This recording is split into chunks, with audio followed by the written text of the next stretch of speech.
She wasn't really delusional. She was just viewing her useful opportunity to give care to others.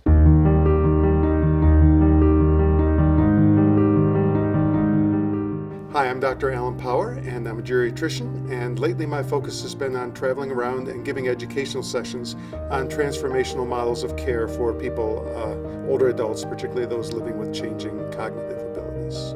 I'd like to share a story that I learned from my friend Dr. Stephen Sabat that is a really good illustration of how people in the community can become very disengaged if we're not careful. And he talked in a book he wrote about two women who lived in the community who attended a day program where he was doing research.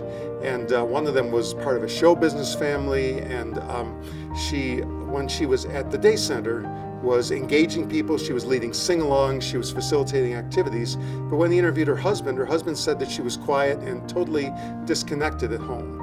And it turned out on further examination that her husband had just assumed that she was incapable and was taking everything over for her. And it's just telling her, no, you sit down, I'll take care of things. And so she just became terribly withdrawn.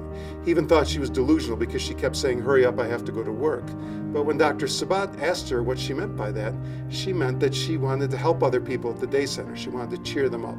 And she saw it as a job role that she could fulfill. So she wasn't really delusional. She was just viewing her useful opportunity to give care to others. Another woman he talked about had a very similar situation where her husband was even cutting her food and putting her makeup on, even though she could do those things.